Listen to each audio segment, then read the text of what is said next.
Fala, meus amigos, uma boa tarde a todos. Sejam muito bem-vindos a mais essa live do portal Licitações Municipais. Essa que é a nossa 15ª live nesse período de quarentena, de enfrentamento ao Covid-19. E hoje temos mais um convidado muito especial para compartilhar todo a sua experiência, o seu conhecimento, nosso querido amigo Flávio Cabral. Conectando aqui. Agradeço todos os colegas que têm acompanhado as nossas lives, feedback muito positivo. Tudo bem, meu amigo? Tudo bem, Tiossi. Obrigado pelo convite. Suas lives já todas eu poder participar. É uma honra. Obrigado mesmo. Maravilha, maravilha. Show de bola. Te ouço bem. E, Flávio, é uma satisfação muito grande para nós aqui do portal Licitações Municipais receber a sua participação. O Flávio, que é um querido amigo lá de Campo Grande, Mato Grosso do Sul. Já tivemos várias oportunidades para conversar, para compartilhar bons momentos. E hoje aqui, nesse período de enfrentamento ao Covid, nós estamos nesse contato digital, nesse contato à distância.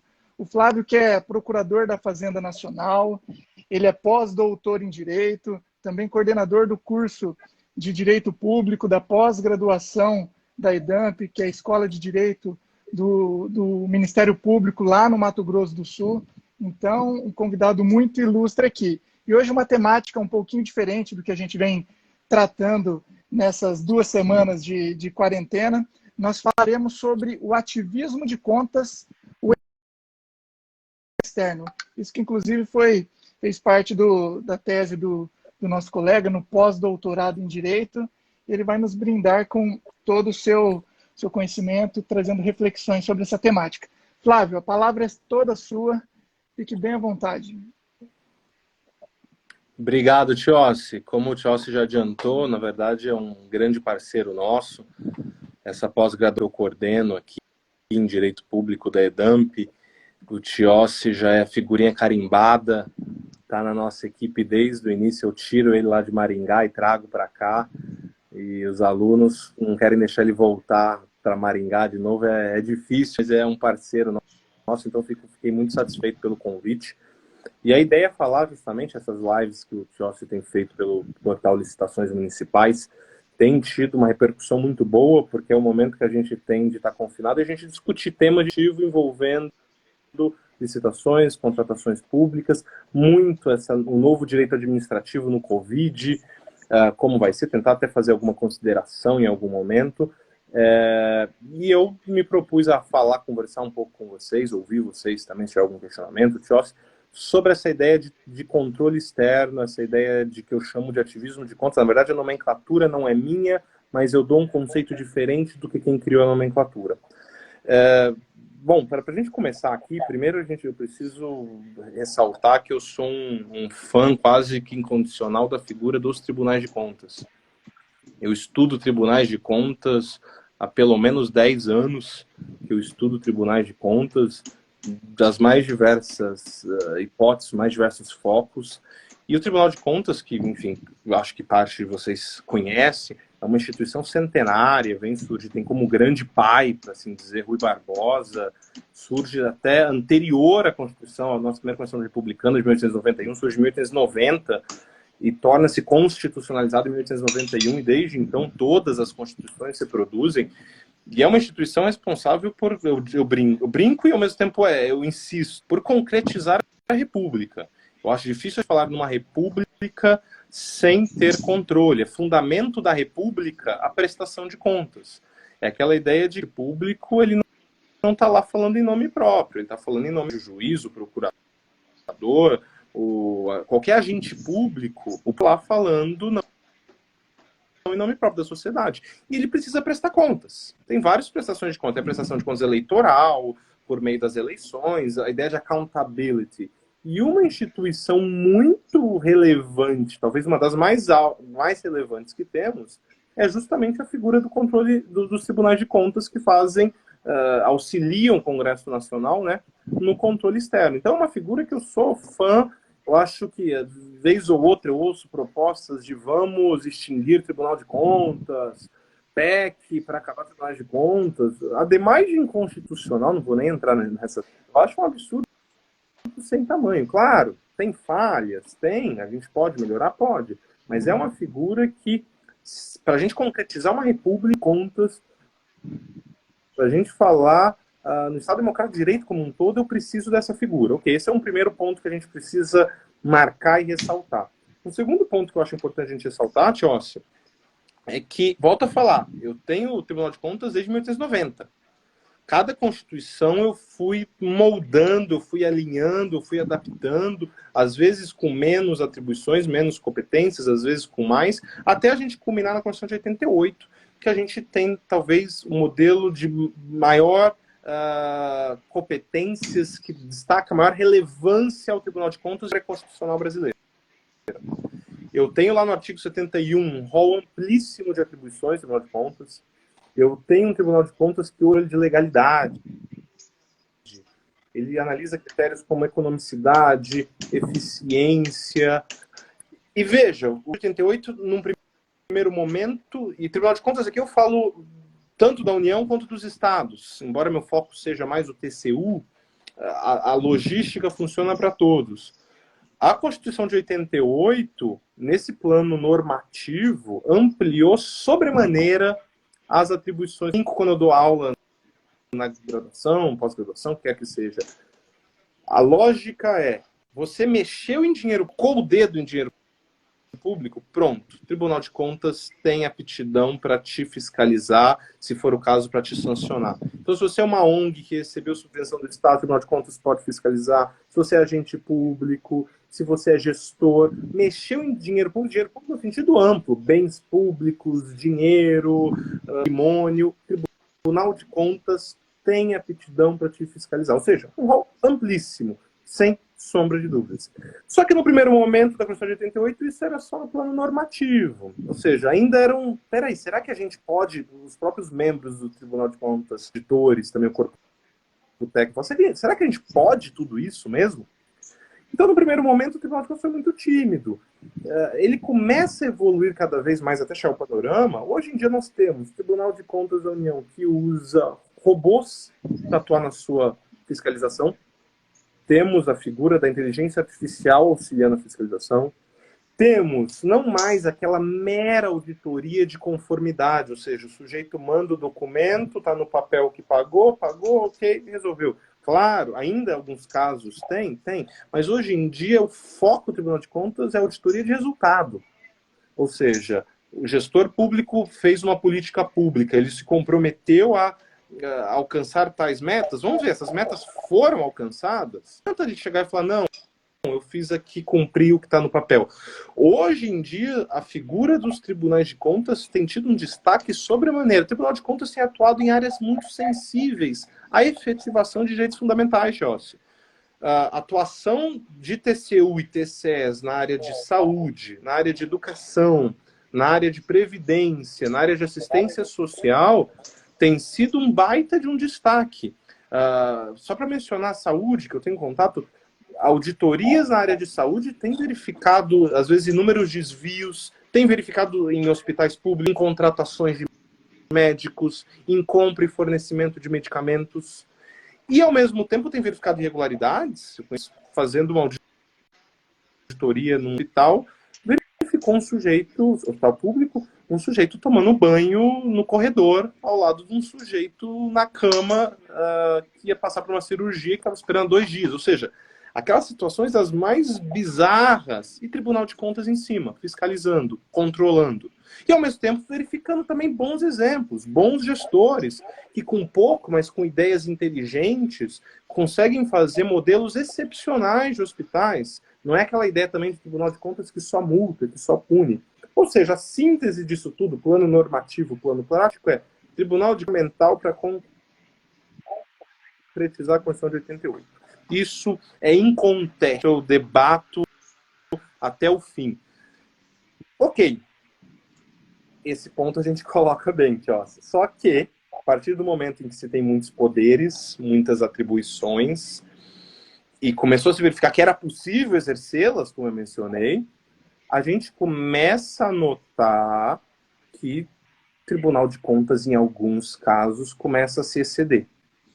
O Tribunal de Contas começa a, talvez, estar as suas atribuições. O Tribunal de Contas começa a desconsiderar a legislação, começa a desconsiderar, muitas vezes, a própria Constituição. E é aí que é o risco. É aí que é a minha preocupação, e é aí que tem sido os meus últimos estudos, as minhas últimas pesquisas, no sentido de verificar, peraí, o Tribunal de Contas é importante? Sim. A gente já passou dessa fase de discutir importância ou não.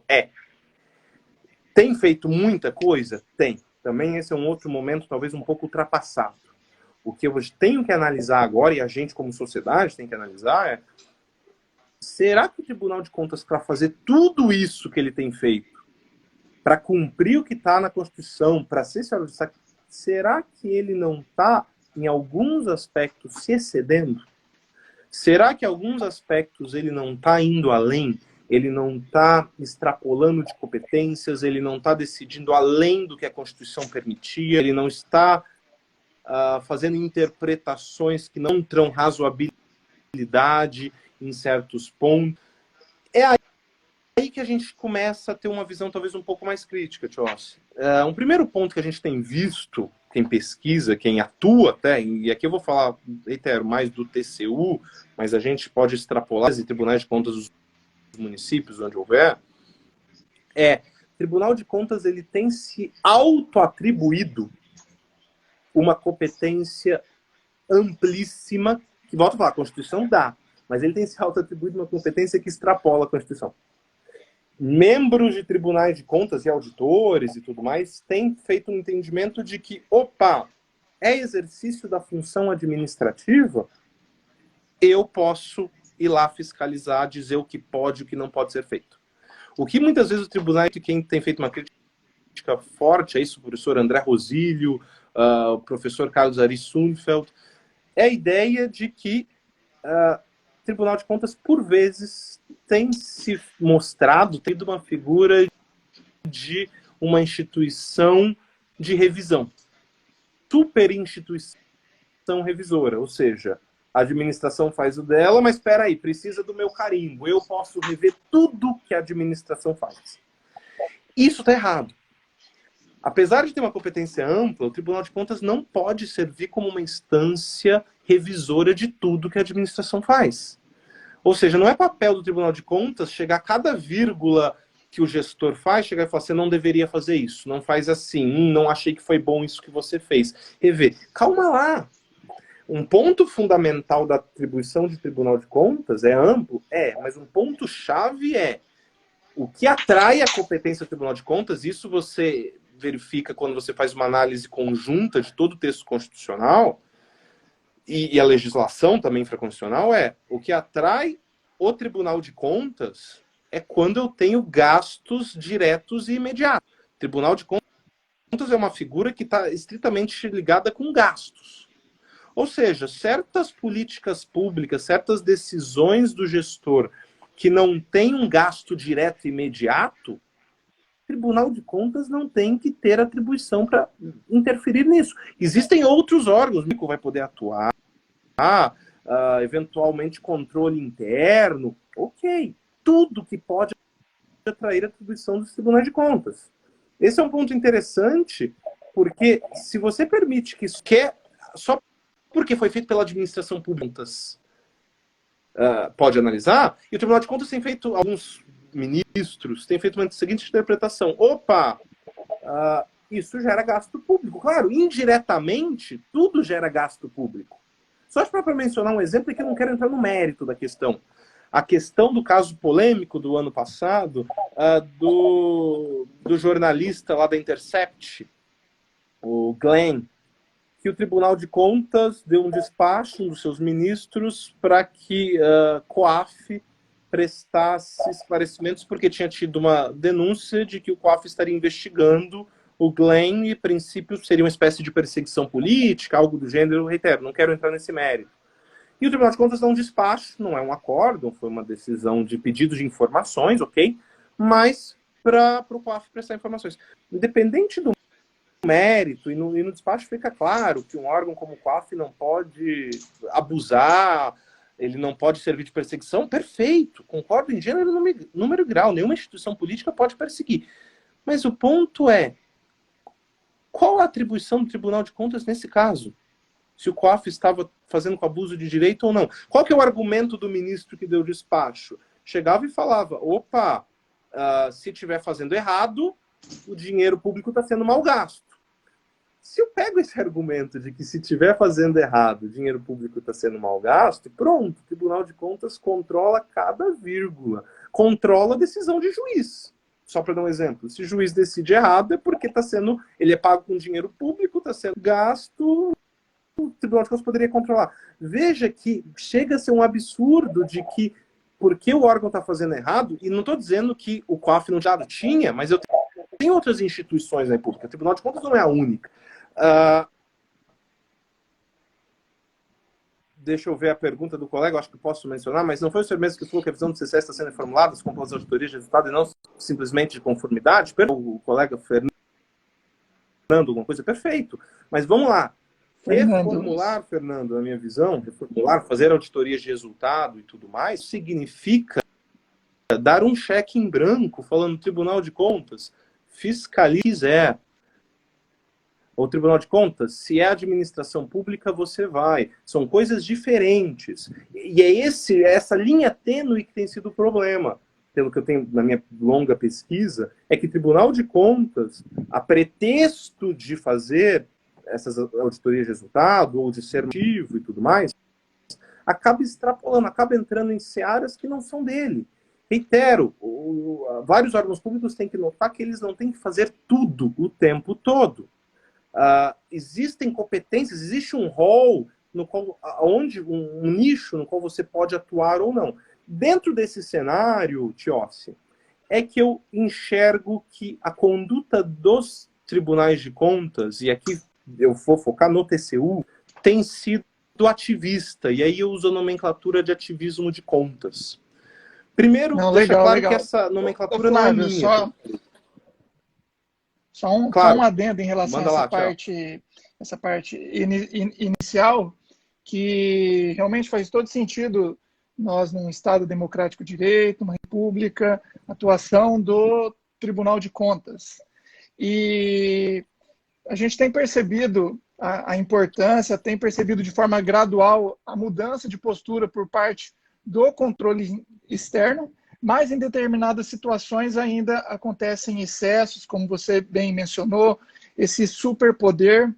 E o que eu tenho percebido no campo prático, principalmente no âmbito dos municípios, que carecem de uma estrutura adequada, que também recebem recursos da União e são fiscalizados, além do Tribunal de Contas Estadual, pelo próprio Tribunal de Contas da União, eu tenho percebido em determinadas situações até uma certa paralisia generalizada, uma omissão por parte dos gestores, um medo de atuação, justamente por conta desse excesso que acontece em determinadas situações.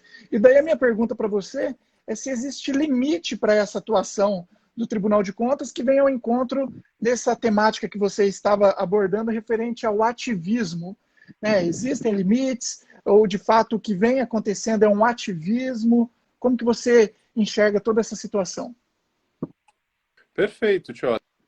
Isso que você falou, que o Sr. Benjamin Zinler já menciona, outros autores, que é a terminologia, né, de direito administrativo do medo. Ninguém mais quer ser gestor no Brasil. Ou, se o sujeito já é mal intencionado, ok, ele vai ser, mas muitas vezes a gente perde bons gestores, a gente perde boas ideias. É aquela história, está sendo feito errado, ou então não necessariamente errado, mas de maneira ineficiente há 20 anos, só que o Tribunal de Contas tem respaldado, o sujeito vê, é nítido que está ineficiente. Ele fala, não sou eu que vou mudar a roda, criar a roda, virar tudo. Porque se eu resolvo a ideia que eu vou economizar não sei quantos de dinheiro público, eu vou otimizar trabalho e tudo mais, se o Tribunal de Contas, porventura, não concordar, ele me aplica uma multa, me aplica uma sanção, não, eu não quero isso. De fato, em especial no âmbito dos municípios, você foi certeiro, existe, eu brinco, sabe de quem o município tem medo? Eu falo de Tribunal de Contas.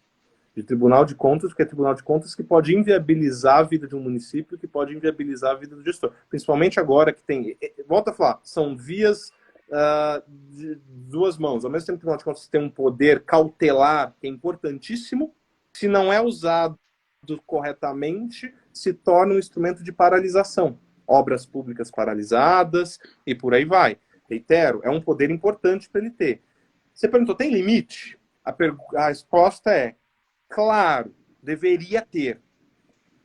E é por isso que eu acho interessante a gente fazer essa live. Eu tenho feito alguns escritos, vou publicar algumas coisas, minha pesquisa, porque qual que é um dos problemas no de contas? Por que ele tem feito assim? Tirando os que estão mais próximos, o resto da população, no geral, não conhece a figura dos tribunais de contas.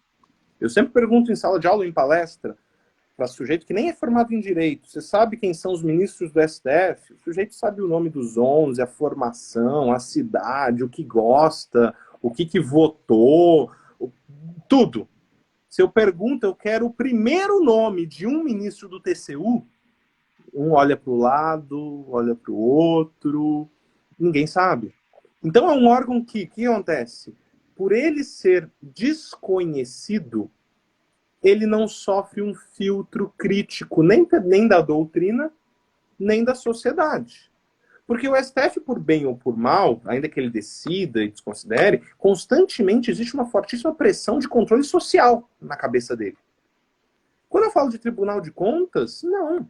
Porque fora o gestor que está sendo afetado, que tem isso, ninguém mais sabe o que o Tribunal de Contas está fazendo. Óbvio, tem se ampliado cada vez mais uma divulgação na imprensa de Tribunal de Contas e tudo mais, mas ainda é muito raso isso. Então, quando você não tem controle, curiosamente, um órgão de controle que não sofre um controle social, e o controle social hoje em dia é um dos modelos mais importantes de controle, como o Tribunal de Contas não sofre um controle social adequado, ele se sente totalmente livre para seguir o caminho que ele acha adequado, ainda que por vezes viole a Constituição e tudo mais. Então precisa, assim, o limite claro do Tribunal de Contas é a Constituição. Estou vendo que está perguntando quem é o responsável pelo controle desses limites. Vamos lá. Primeiro, o próprio poder legislativo. Apesar do Tribunal de Contas não ser um órgão subordinado do legislativo, é um órgão autônomo, independente, por ele auxiliar o Congresso, o legislativo como um todo, um controle externo, um primeiro controle que a gente tem é do próprio legislativo. Segundo, o judiciário, vez ou outra, também, quando provocado, ele pode fazer controle de atos do Tribunal de Contas quando verificado ilegalidades. Não entrando no mérito, mas ilegalidades. Mas eu trago outros dois que, sim, apesar de não terem um efeito... para mim são os dois mais importantes. Um, doutrina. A doutrina tem que fazer apontamentos críticos, tem que, de certa maneira, constranger, de certo modo. E o mais importante que eu já mencionei, controle social. A partir do momento que a sociedade começa a falar, peraí, Tribunal de Contas, essa decisão não é boa, jornais divulgam, a sociedade se manifesta em redes sociais, em WhatsApp, em live e tudo mais, eu acho que o Tribunal de Contas vai começar a falar, peraí, eu não estou aqui falando em nome próprio, talvez ele relembre que o papel dele é atender a sociedade, e ele faz isso muito bem. Só que, por vezes, ele se excede. Da pergunta do colega, se me permitir, eu vou ao final. A ausência de Tribunal de Contas é um ponto positivo ou negativo? Me permita relembrar, tentar encaixar isso no final para o colega, só para eu seguir, a gente não desviar muito desse ponto específico. O que eu tinha falado, o termo ativismo de contas não fui eu, não é criação minha. Quem usou pela primeira vez, Estrado, é um livro até, posteriormente, é o professor José Ricardo Parreira de Castro, inclusive é do Tribunal de Contas, se não me engano, é procurador de contas. Só que ele enxerga o termo ativismo de contas como algo positivo, como algo bom. Ele fala, opa, ativismo de contas é quando o Tribunal de Contas concretiza direitos fundamentais, quando ele faz auditoria de resultado, quando ele ouve ele dá aspectos só positivos ao que ele chama de ativismo de contas. E eu tenho uma posição diametralmente oposta.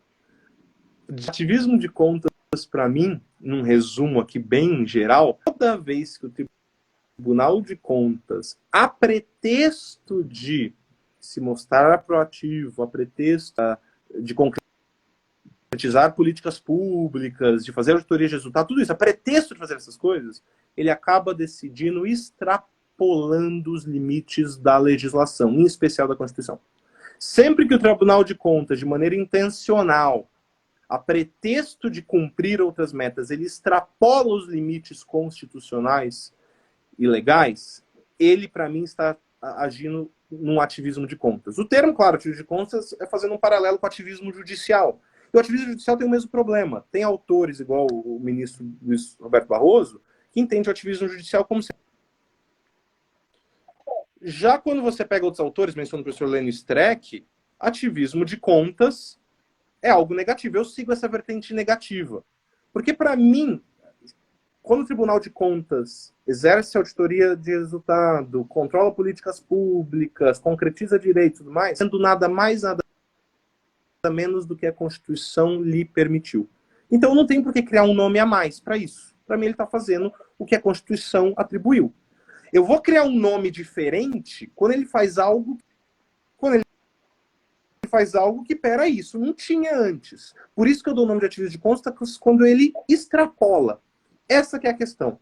Veja que o ativismo judicial e o ativismo de contas, estou vendo aqui o Guilherme falando, falei para o Guilherme que sorte que a minha live é antes, porque se fosse depois da dele eu já até desistia, Tiossi. Assista a live do Guilherme, que vai ser fantástico. O Guilherme fala conosco aqui na sexta e sobre essa parte da judicialização das contratações públicas. E até algo que eu ia perguntar para você, se esse ativismo de contas ele é um paralelo do ativismo judicial. Como que você enxerga essa situação? Perfeito. O termo, reitero, eu pego o termo ativismo de contas na minha vertente negativa, fazendo um paralelo com o ativismo judicial, que o ponto em comum entre ambos, ativismo judicial e ativismo de contas, para mim, ambos são órgãos, no caso, o judiciário, aqui no meu caso, o Tribunal de Contas, que a pretexto de concretizarem direitos, defenderem minorias e tudo mais, extrapolam os limites do direito. Esse é o ponto em comum. Só que eles têm pontos divergentes. Primeiro ponto, o ativismo judicial, em um aspecto, ele é mais perigoso. Por quê? Só o judiciário pode decidir com força de coisa julgada. Então, o ativismo judicial, um abuso por parte do judiciário de fazer justiça, de criar justiceiros, é mais perigoso porque pode ser que essa decisão dele seja o ponto final numa discussão. Então, neste aspecto, ele é mais perigoso que o ativismo de contas. Porque o ativismo de contas, a gente ainda tem uma última defesa, que vai ser o judiciário. Abusiva, claramente que extrapola, eu ainda tenho o judiciário que eu posso tentar controlar essa legalidade. O ativismo judicial, não. Esse é um primeiro paralelo que eu faço entre os dois. Um segundo paralelo eu já mencionei, que daí é o de contas muito mais perigoso. Qual que é? O judiciário e o STF, há tempos, sido uma figura extremamente conhecida. A imprensa noticia. Os julgados do STF desde 2002 são ao vivo. Você pode acompanhar, ou seja, o controle social é muito grande. Então, querendo ou não, isso é um constrangimento para os juízes, para os ministros. Eles falam, calma lá, a sociedade, para quem eu tenho que prestar contas, está me olhando. Tribunal de Contas é um notório desconhecido. É alguém que ainda hoje ninguém sabe. Então ele tem uma estrada longa sem ninguém na frente. Então isso torna o ativismo de contas mais perigoso. Outro ponto que o ativismo de contas fica mais perigoso, Tiossi, na minha visão. Judiciário só atua quando provocado. Princípio da inércia de jurisdição. Tribunal de Contas, além de provocado, seja por requisição de auditoria do Legislativo, seja por denúncia à sociedade, ele pode atuar de ofício. Imagine um órgão que é ativista que pode atuar e da forma que ele vai atuar. Veja o perigo disso. Veja que então tem pontos em comuns, mas também tem vários pontos divergentes. Eu poderia trilhar outros, mas eu acho que esses talvez sejam os principais, os mais emblemáticos quando a gente fala. E reitero que na minha... A colega está falando aqui, no nosso estado não conseguimos sequer acessar os acordos do TCE. Qual que é o estado da colega? Esse, por exemplo, é um problema que se tem em Tribunal de Contas, não entra muito no aspecto do ativismo, mas um problema que a gente precisa melhorar, que é a questão de transparência. Pode ter outro dia, que é um outro assunto, que eu também pesquiso bastante, que é a transparência do controle externo. Quer saber, peraí, o órgão que talvez tem que ser o mais transparente, às vezes não é transparente, quando que ele não é transparente? Isso é um outro assunto, mas também é um problema que a colega mencionou que o Tribunal de Contas precisa melhorar. Só para a gente em abstrato, tio, E isso faz sentido, de contas, Flávio? quando extrapola. Realmente daria para nós fazermos uma outra live Eu sobre acho essa que teve um temática, lag.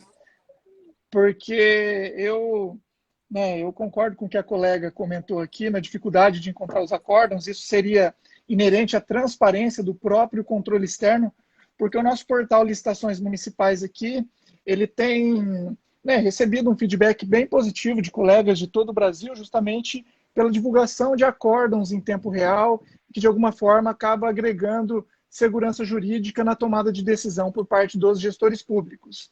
E em muitos tribunais que eu tento acessar, a minha equipe tenta acessar, realmente existe uma grande dificuldade de encontrar jurisprudências, despachos, informações para agregar, para distribuir informações de qualidade para todo o público.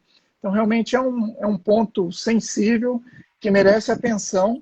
Tem outros tribunais que também diametralmente oposto, são muito transparentes, com decisões, com licitações, com informações ali em tempo real, e isso vem auxiliando os seus jurisdicionados na melhor aplicação dos recursos públicos. Então, além da questão do ativismo, que é um ponto muito importante que você está tocando nessa nossa transmissão, tem a questão da transparência, que acaba agregando muito valor e segurança jurídica. O Flávio, eu queria ver com você se você possui exemplos desse ativismo no Tribunal de Contas da União ou tribunais de contas estaduais para compartilhar com o nosso público. Perfeito, Tios. Da transparência, é isso mesmo. Fico desde já me convidando e aberto para a gente fazer um outro debate. Tios, perfeito. Eu tenho alguns exemplos que eu estava falando. Às vezes eu estou falando em abstrato, o sujeito fala a pergunta do Fernando. Eu já menciono isso, já trago os exemplos. Se o instrumento da consulta pode ser um exemplo sobre o ativismo de contas, veja, Fernando, a consulta por si só, não. É a forma como essa consulta é feita. De fato, a gente pode discutir se a consulta não está prevista na Constituição, ela veio nas leis orgânicas, se seria constitucional ou não, esse é um outro debate. Mas para a consulta, de fato, a gente tem vários casos em que, ao se fazer a consulta, justamente o Tribunal de Contas ele acaba legislando e criando condições, porque a consulta tem esse efeito vinculante e ele cria, similar, entre aspas, fazendo um paralelo bem grosseiro, uma súmula vinculante de tribunais tutor, e ele, reitero, pode ser que ao responder uma consulta ele crie parâmetros totalmente desarrados. Mas é aquela história, você, gestor, se não cumprir, está sujeito a todas as sanções. Então a consulta por si só não é ela em si um ativismo, mas a forma como ela pode ser exercida ou não pode ou não ser uma conduta ativista. Tchossi, vamos lá, alguns exemplos, e reitero, quando eu comecei a pesquisar essa ideia de ativismo, afinal de contas eu pesquiso há mais de 10 anos, mas quando eu comecei a pesquisar essa questão de ativismo, eu falei, será que eu vou ter dificuldade? Essa que é a minha pergunta. Porque eu não quero só fazer em abstrato, eu quero localizar, meu foco era o TCU. Será que eu vou ter dificuldade? E a minha dificuldade, vou ser muito sincero com você, foi limite de página do meu trabalho. Porque eu achava a conduta que eu poderia enquadrar como ativismo à torta e à direito. Isso que me deixou mais preocupado. Eu achava condutas ativistas quando o TCU extrapolava suas competências, quando ele fazia interpretações da lei ou da Constituição que extrapolavam o limite semântico, lógico semântico, quando ele desconsiderava seus próprios precedentes, quando ele desconsidera precedentes do judiciário como um todo. Eu tenho vários tipos. Quando ele edita seus regulamentos internos, eu tenho várias maneiras, a própria consulta que o Léo falou, que eu consigo identificar condutas ativistas. Deixa eu mencionar algumas. Uma relativamente recente. Não sei, isso saiu até na imprensa. Não sei se quando eu falo sair na imprensa, sou só eu que pesquiso, afinal de contas, que acompanho, ou a pessoa, no geral, acompanha. Foi o seguinte, foi feita uma auditoria pelo Tribunal de Contas da União sobre o teletrabalho na Defensoria Pública da União, na DPU.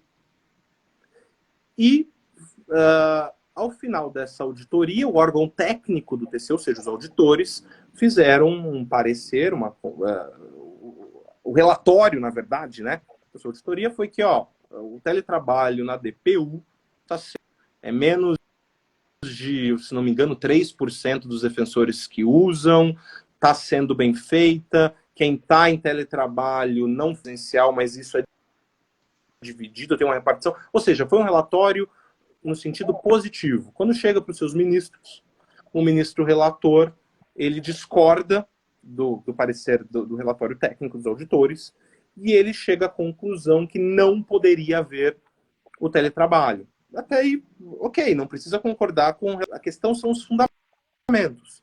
Daí chega os fundamentos. O fundamento é que DPU é carreira de Estado e o teletrabalho seria incompatível com carreira de Estado.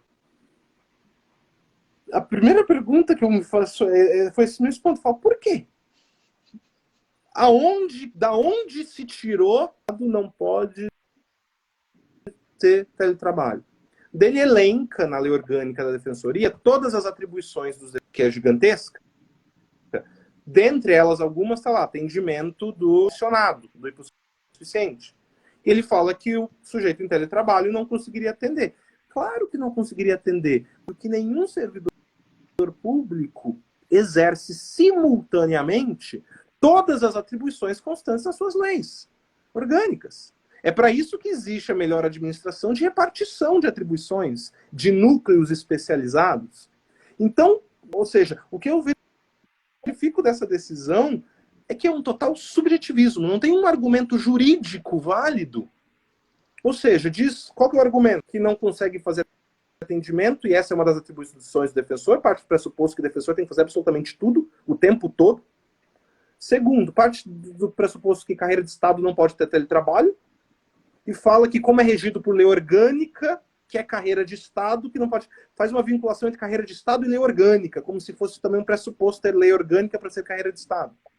Realmente, os auditores do TCU têm teletrabalho regulamentado e fazem teletrabalho. Esse é um primeiro exemplo, que ele foi final de 2019, agora. Reitero, foi uma decisão pautada quase que exclusivamente no subjetivismo dos ministros. Eles acharam que não era legal. Usando de outra maneira, bem jocosa. Foi isso.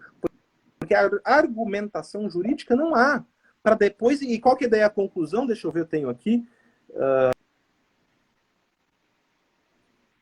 Deixa eu ver se eu acho. Foi a tomada de conta 012.967/2019-0. E a conclusão daí é que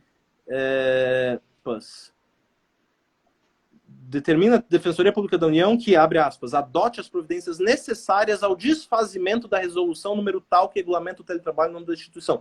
Não é só ele achar isso que é o problema. O problema é ele faz isso e ele ainda dá uma determinação. Defensoria, não faça mais, reveja a sua portaria. Esse é um primeiro caso que ficou, para mim, evidente. E eu tenho vários outros, deixa eu mencionar aqui. Esse não é um caso em si. O que me preocupa é a forma como o ministro coloca, aqui o ministro relator José Múcio Monteiro, um acordo 2375 de 2018, segunda Câmara, um dos o ministro relator conclui, e o pior, ele conclui isso sendo jurisprudência pacificada do TCU, não é isolado. Abre aspas, não há direito adquirido a determinado entendimento ou aplicação de determinada jurisprudência do TCU, devendo prevalecer em cada julgamento a livre convicção dos julgadores acerca da matéria. Convenhamos, se um agente de Estado, não só ministro do TCU, qualquer agente de Estado, não estiver vinculado aos seus próprios precedentes, e hoje em dia a gente tem a LINDB, que fala a necessidade de vinculação aos precedentes administrativos. Ele achar que ele pode decidir com base, vou ler de novo, com a livre convicção, por ser um agente público, não existe livre convicção. Eu não falo que eu acho melhor. Veja que dá uma margem para condutas ativistas terrível, porque a cada caso o ministro do TCU decide o que é um outro. Só, reitero, vai faltar tempo, Tiossi. Dois mais, só para a gente, pelo andar até. Perfeito. O outro, Acórdão 728 de 2019. Tribunal de Contas da União fiscalizou as estatais. Várias estatais, fez uma peneira nas estatais no Brasil e verificou vários aspectos, em especial a remuneração. E verificou que grande parte das estatais pagava aos seus dirigentes um valor muito, muito elevado. O problema não. Lembrando que a situação, que é a Constituição no 37, parágrafo 9º, não submete ao teto do funcionalismo público essas estatais que foram fiscalizadas. Ou seja, a Constituição fala não existe ao teto. Apesar disso, o TCU conclui que, como paga mais, deveriam essas estatais rever a forma de pagamento, de maneira a tentar atender ao teto. Daí muitos vão me perguntar, mas Flávio, você é a favor desse pagamento? Isso não é imoral? Parará? Veja, o problema do ativismo, esse judicial de contas, não é a gente concordar com mérito ou não. Porque como aqui eu uso a frase do professor Denis Streck, relógio estragado acerta a hora pelo menos 2 vezes. Pode ser que tenha acertado naquele caso, mas se eu permito que porque eu gosto do mérito, na verdade eu me torno torcedor. Se eu gosto do mérito, se o tribunal multou alguém que eu não gosto, tudo mais, boa decisão, Tribunal de Contas. Se multa alguém que eu gosto, que eu acho que está fazendo um bom trabalho, Tribunal de Contas ruim, lixo, vende. Veja, não pode ser assim. Eu preciso analisar as decisões de tribunais de contas, tal qual do judiciário, à luz da nossa lei da Constituição. Neste caso que eu falei, foi juizado embargo de declaração no âmbito do processo de contas, Tiossi. E veja também o ministro relator, um trecho que ele colocou. A não, entre aspas, a não incidência do teto constitucional, contudo, não afasta a necessidade de observância do princípio da moralidade nem a garantia de razoabilidade da remuneração pagas, a ser aferida, entre outros, pela comparação com aqueles praticados pelo mercado. E destacou, abre aspas de novo, o tribunal buscou inovar ao estabelecer critérios adicionais de aferição da adequação das normas estatais, ao fixar as balizas relacionadas ao teto remuneratório e o nível salarial praticado por empresas similares do setor privado. Não é função do Tribunal de Contas fazer isso. Ele não pode invocar um princípio coringa como moral e falar essa remuneração viola a moralidade. Para finalizar, um último exemplo prático, Tio, também esse teve uma certa repercussão porque envolveu os advogados, foi quando o Tribunal de Contas resolveu obrigar o OAB a prestar. Novamente, aqui não é discutir mérito. No mérito, eu acho que o OAB tinha que prestar contas. Eu acho que a OAB, sem entidade sui generis, é muito frágil. Eu acho que ela se enquadra como os outros entes de fiscalização profissional, ou seja, tem uma natureza autárquica. Eu acho tudo isso. Só que a jurisprudência tranquila do STF é que não. Quando chega a questão, surge ano passado de novo o Tribunal de Contas, o Ministério Público de Contas, para mim, foi o melhor nesse processo da OAB. O Ministério Público de Contas deu o seguinte parecer. Ele fez um relatório inteiro dizendo que a OAB não é entidade sui generis, que de fato é a autarquia que deveria prestar contas. Parecer inteiro. Quando chega ao final, ele fala, porém, essa opinião minha, não... claro que não com essas palavras, né?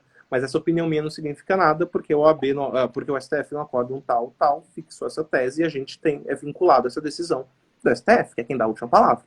Então, me manifesto, né, parecer do MP de Contas, me manifesto contrário à apreciação de contas pela OAB. Veja, exatamente o que eu faria. Eu falo, para mim deveria, mas eu tenho uma decisão do STF que eu preciso respeitar.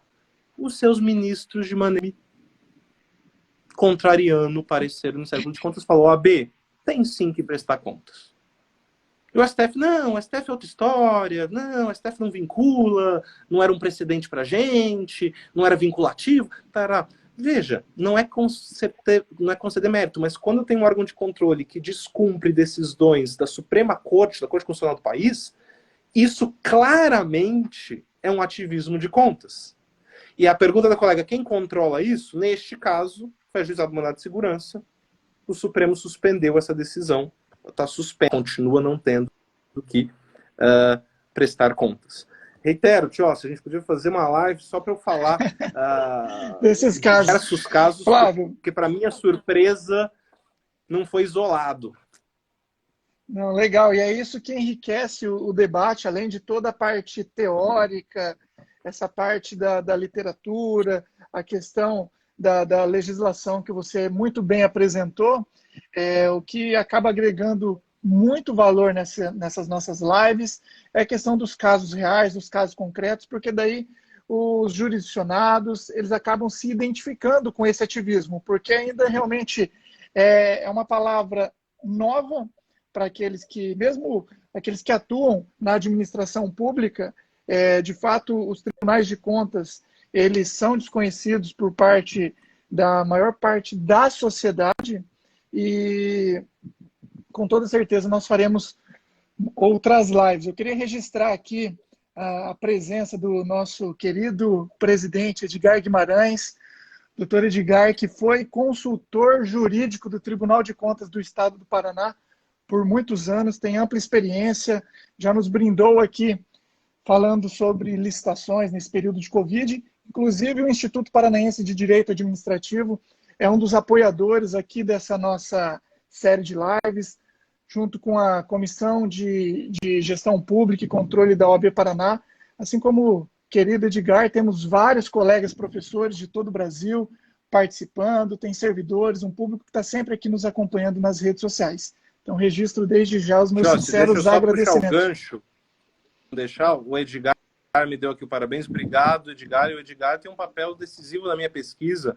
O Edgar fez parte da minha banca do pós-doc, então, se hoje eu falo com propriedade e meto a cara para receber bofetada, em grande parte é porque já passou pelo crivo do professor Edgar. Então, se passou pelo crivo dele, eu me sinto muito mais aliviado de continuar essa minha análise crítica. Obrigado, Edgar.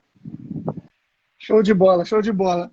Flávio, temos aí pouco mais de 10 minutos para tratarmos aqui de temáticas inerentes a esse ativismo. Com você se essa situação, você acabou dando uma ênfase no Tribunal de Contas da União, mas se você tem percebido, se nas suas pesquisas você viu algo semelhante nos tribunais de contas estaduais também, desse ativismo. Perfeito, Tiossi. Deixa eu aproveitar esses 15 minutos finais para fazer esse desfecho. Primeiro, o colega de cima, agora que eu vi, é aluno meu, orientando meu Jorge, que está perguntando o Tribunal de Contas do município. Tudo bem, Jorge? Jorge, eu não conheço, para ser sincero, uma análise comparativa. Acho que seria muito interessante ver grau. Acho que é possível fazer, mas é daquela questão de transparência desses órgãos de controle. Às vezes fazer atividades comparativas no sentido de número de processos julgados, o impacto de medidas cautelares. Eu acho que é um trabalho legal que a gente poderia fazer. Eu confesso que eu desconheço se alguém conhecer um trabalho feito dessa análise comparativa em estados que tem Tribunal de Contas Municipal, me avise, mas realmente não conheço, Jorge. Tiossi, como eu falei, minha pesquisa, meu foco sempre foi TCU. Eu tenho um livro sobre o Tribunal de Contas da União, já está desatualizado, de 2014, mas que é o Tribunal de Contas da União na Constituição Federal de 1988, pela Verbatim. Meu foco sempre foi TCU. Um contato muito próximo com TCS.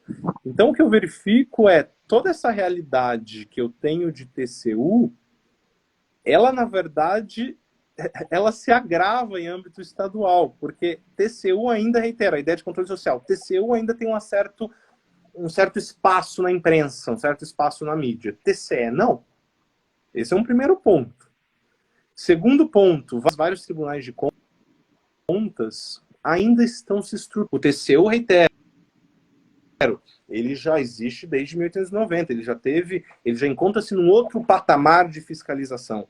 Eu tenho vários que também estaduais e municipais que estão também muito avançados, mas eu ainda encontro alguns tribunais de contas estaduais, eles ainda estão numa fase de estruturação. Justamente por isso, somado a alguns casos, lógico, e a síntese tem que ser aqui, Tiossi, um parênteses, que eu não estou generalizando, obviamente, a situação do Tribunal de Contas. Tanto que a primeira fala foi da importância do Tribunal de Contas. Mas eu tenho tribunais de contas que ainda estão engatinhando. E tudo isso potencializa essa atuação ativista. E potencializa ainda mais a atuação ativista, Tiossi, principalmente em relação aos municípios, pelo fato da previsão da Constituição, e aqui eu falo principalmente do gestor, do prefeito, do parecer do prefeito só poder ser derrubado por maioria. Enquanto os pareceres de contas do chefe do executivo no âmbito estadual e federal é meramente opinativo, o municipal continua sendo opinativo, mas você precisa de um quórum qualificado do legislativo para derrubar. Então, é aquilo que eu falo, de quem que gestor municipal tem medo? De Tribunal de Contas. Então, vamos lá, eu tenho a tempestade perfeita. Eu tenho o gestor municipal que morre de medo do Tribunal de Contas, porque ele de fato pode parar o município, eu tenho um entendimento dos membros de tribunas que eles decidem conforme a sua consciência, eles não se vinculam aos seus próprios precedentes, eles cada vez têm que ter mais poder, e eu tenho uma baixíssima, um quase nulo, controle social. Ou seja, ninguém está acompanhando o que estão fazendo. Eu somo isso daqui, senhores, para ser sincero, eu tenho um prato, um caldeirão completo para ativismo com muito mais força. Eu, de fato, vou ficar te devendo, talvez aqui, casos específicos, concretos. Alguns eu até conheço, mas por uma questão pessoal, prefiro não mencionar, questão ética, é melhor não mencionar e tudo mais. Mas eu vou ficar devendo caso, mas eu asseguro, se esse cenário que eu tenho no TCU é um cenário talvez um pouco grave, isso é piorar quando eu falo de âmbito de Tribunal de Contas estadual, quando eu falo de âmbito de Tribunal de Contas do município ou dos... E o Tribunal de Contas agora, puxando o gancho, até talvez eu fazer essa menção, quando eu faço, normalmente eu dou palestra, eu faço essa crítica a Tribunal de Contas, muitos falam, nossa, você não gosta de Tribunal de Contas, Tribunal de Contas, você não gosta de conselheiro, ou então você não trabalha no Tribunal, várias críticas. Senhores, é o fato de eu gostar tanto de Tribunal de Contas, seja das pessoas que trabalham lá, que eu sei que são profissionais da mais alta competência, são brilhantes, seja pela instituição em si, que eu me sinto no dever de constantemente fazer uma análise crítica. Porque é só fazendo análise crítica que eu consigo que uma instituição melhore. Se todo mundo fizer amém, fala, não, Tribunal de Contas, ok, tá certo, o erro se perpetua, chega um momento que você se perdeu onde o erro começou, aonde que ele se... Então, minhas análises críticas que eu tenho feito há muito tempo sobre tribunais de contas é justamente com o intuito que essas instituições melhorem. É justamente com o intuito que, haja uma crítica por parte dos seus membros, e membros eu falo conselheiros, ministros, auditores, substitutos de conselheiros, para verificar, peraí, será que a gente não está querendo trazer para a gente um papel de justiceiro? E Tribunal de Contas não é para ser justiceiro. E o Tribunal de Contas, eu acho que ele vai ter um desafio muito grande nesse aspecto, Tiossi. Já tem há muito tempo agora com a questão do Covid, com o corona.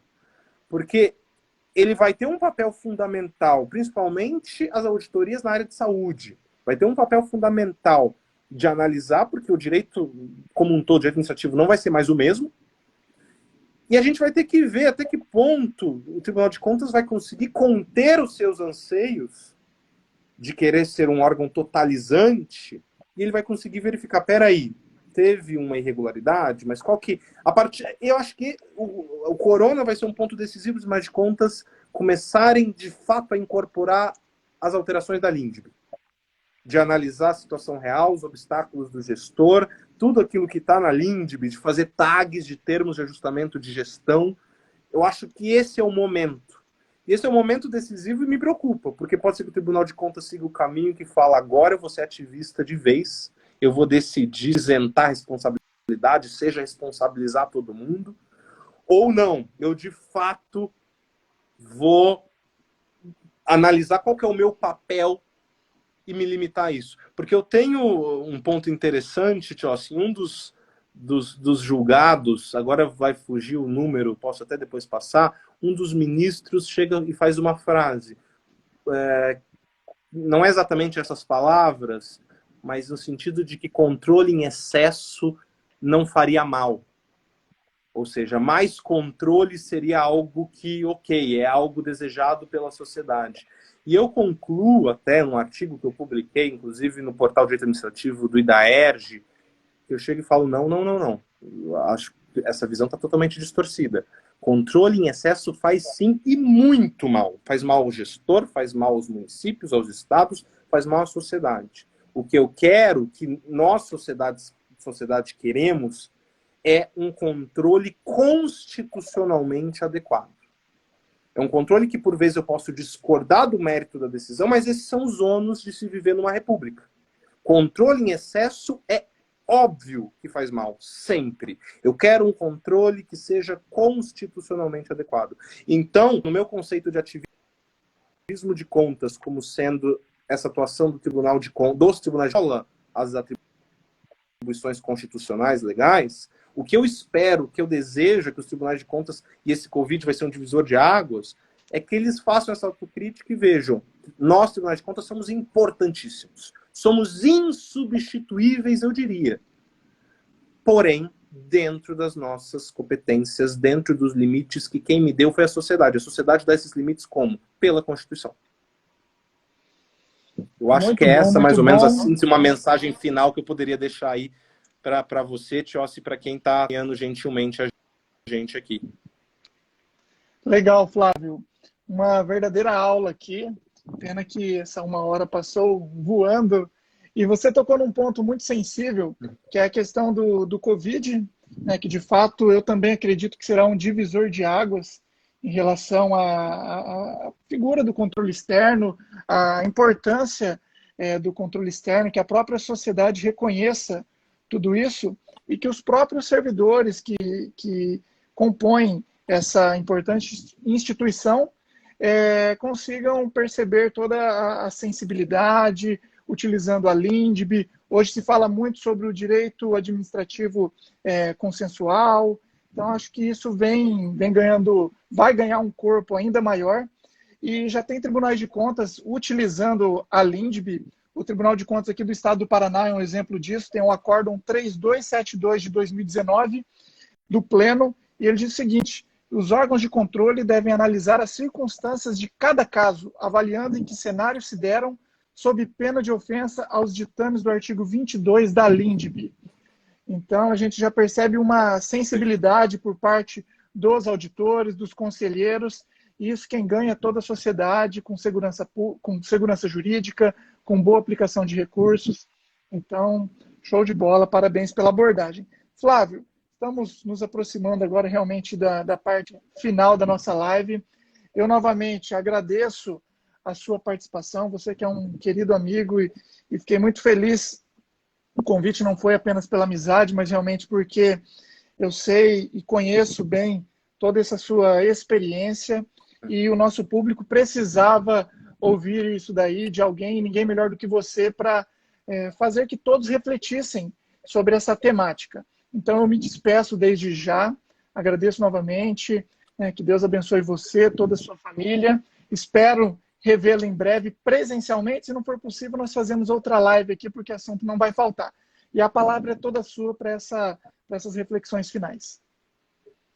Perfeito, obrigado, Tiossi. De fato, vários tribunais têm aplicado, já o próprio TCU tem aplicado, já a LINDB. Eu acho que vai ser um divisor para quem não aplicava, aplicar, e para potencializar a sua aplicação. Eu vi que a professora Cristiane Stropa estava assistindo, agradeceu. Obrigado, Cristiane.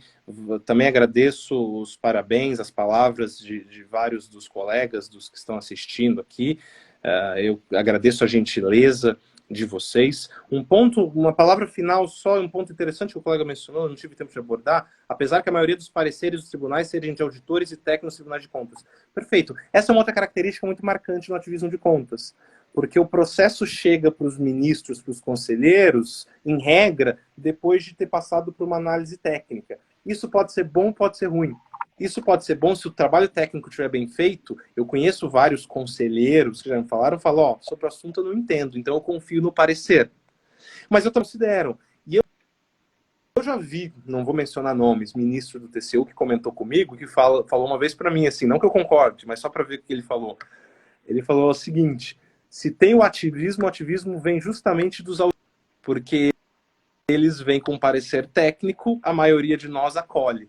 Então, esse é um ponto muito curioso do ativismo de contas, que a gente parte de um trabalho técnico. A questão é até que ponto esse trabalho técnico é acolhido ou não. Mas,